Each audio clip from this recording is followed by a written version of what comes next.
इस वक्त एक बड़ी खबर आ रही है। प्रधानमंत्री मोदी ने बैठक में सेना को नाम दिया है। सेना ने प्रधानमंत्री के सुझाव को माना।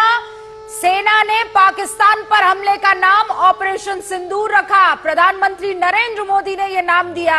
उन्होंने कहा क्या इस ऑपरेशन का नाम सिंदूर रखा जा सकता है। और आज देखिए हर एक जो विक्टिम का परिवार या रिश्तेदार जुड़ा हुआ है, की पत्नी ने यही कह रही थी कि ये जो नाम मैंने सुना उसी नाम से लगा कि ये हमारे साथ जो हुआ उसका बदला लिया जा रहा है।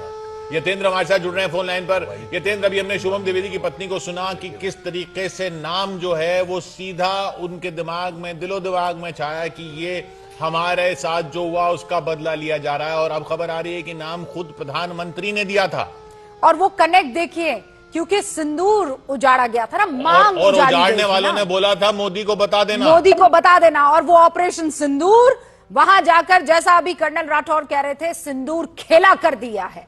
क्योंकि ऑपरेशन सिंदूर में आतंकी ठिकाने नहीं, आतंकी हेडक्वार्टर्स को निशाना बनाया गया है बहावलपुर में और मुरीदका में। हमारे साथ इस वक्त यतेंद्र जुड़े हुए हैं इस पूरे खबर पर जानकारी देने के लिए।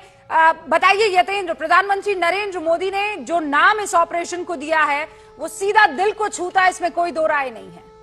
देखिए, बिल्कुल जिस तरह से पहलगाम आतंकी घटना जो हुई थी उसमें जिस तरह से महिलाओं को अलग करके उनके पतियों को निशाना बनाया था आतंकियों ने और एक एक करके मारा था। उसके बाद बिहार में प्रधानमंत्री ने साफ तौर पर कहा था कि जो आतंक और उनके जो आका हैं उनका पीछा किया जाएगा और उनको उसकी सजा मिलेगी और धरती के छोर तक उनको छोड़ा नहीं जाएगा। और जब इसके बाद प्रधानमंत्री ने उच्च स्तरीय बैठक बुलाई तो इस बात को ध्यान में रखते हुए उन्होंने खुद इस ऑपरेशन का नाम सिंदूर रखने की सलाह दी, क्योंकि सिंदूर जो आतंकियों ने उजाड़ा था तो ऐसे में वो इंतकाम जो बदला लेना था तो वो इस नाम से ज्यादा सटीक और मुफीद नाम कोई हो नहीं सकता था। और इस नाम पर उच्च स्तरीय बैठक में सभी ने सहमति जताई और क्योंकि सिंदूर भारतीय महिलाओं के लिए, जो भारतीय संस्कृति है उसके लिए काफी मायने रखता है।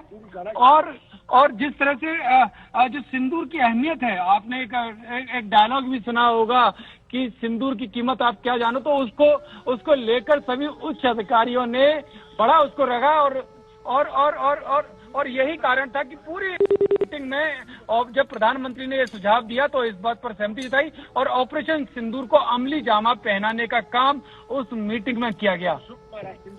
तो ऑपरेशन सिंदूर की इनसाइड स्टोरी का हम इंतजार कर रहे हैं, लेकिन एक एक करके जो खबरें आ रही है उसमें सबसे बड़ी खबर यह कि बहुत छोटी टीम थी, बहुत सिलेक्टिव टीम थी। वॉर रूम क्रिएट किया गया। एनएसए अजीत डोभाल लगातार प्रधानमंत्री नरेंद्र मोदी के संपर्क में रहे, उनको सूचित करते रहे और उसके बाद जब गो अहेड मिला तो आप देखिए कैसे रात को जब आप चैन की नींद सो रहे थे और जब ये आतंकी चैन की नींद सो रहे थे, इनको लग रहा था कि नहीं हो जाएगा, 10-12 दिन के बाद होगा। और देखिए ऑपरेशन सिंदूर हो गया, सक्सेसफुल हुआ है। आपको एक और बड़ी खबर मैं बता देती हूं।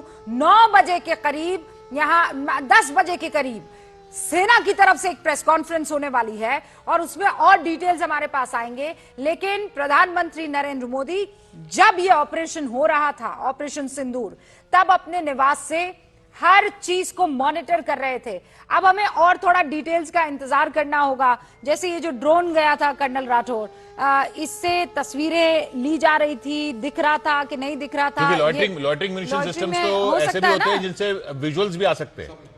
सारे डेटा लिंक होता है इन ड्रोन्स में, जो वहां पर वो करते हैं। मतलब होता है या नहीं? ये पेलोड है रूबिका, ये पेलोड है। आप उसको वो पेलोड लगाएंगे तो आपको वो बता देगा। अगर लॉइटरिंग एम्युनिशन पे नहीं होगा ये, तो आप कैसे टारगेट सिलेक्ट करेंगे? टारगेट सिलेक्ट करने वाला तो ऑपरेटर यहाँ बैठा हुआ है ना। अच्छा, ये आगे वो देख रहा है, वो स्कैन कर रहा है, वो इलाके को देख रहा है। टारगेट पहले से चिन्हित है। आप कह रहे हैं कि, पर हमने सुना है कि लॉइटरिंग म्यूनिशन सिस्टम दोनों तरीके के होते हैं। दोनों तरीके के होते हैं। सेल्फ आइडेंटिफिकेशन भी होता है जिसमें प्री प्रोग्राम्ड लॉइटरिंग एम्युनिशन है, साथ के साथ वो उसमें ओवरले भी है। How big is it? ये डिपेंड करता है कि आपकी रेंज क्या आप हासिल कर रहे हैं। छोटा भी होता है, अगर आप टेक्टिकल सब टेक्टिकल लेवल पर यूज कर रहे हैं तो बहुत छोटा भी होगा, इतना ही बड़ा होगा। और अगर आप बड़े लेवल पर यूज कर रहे हैं तो उसका साइज बड़ा भी होगा।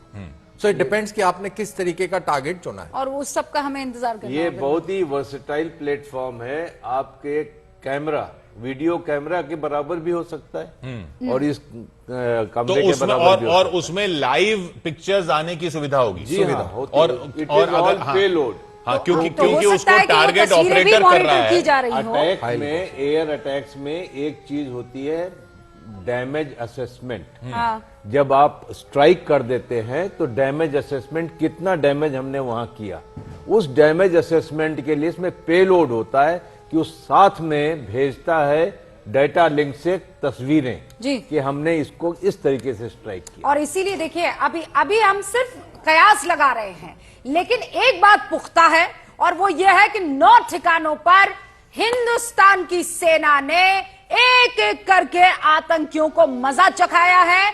इन आतंकियों के हेडक्वार्टर्स को, उन ठिकानों को निस्त नाबूद कर लिया है। कोमल हमारे साथ जुड़ी हुई है। कोमल, क्या खबर मिल रही है, आप जहां पर मौजूद है वहां से?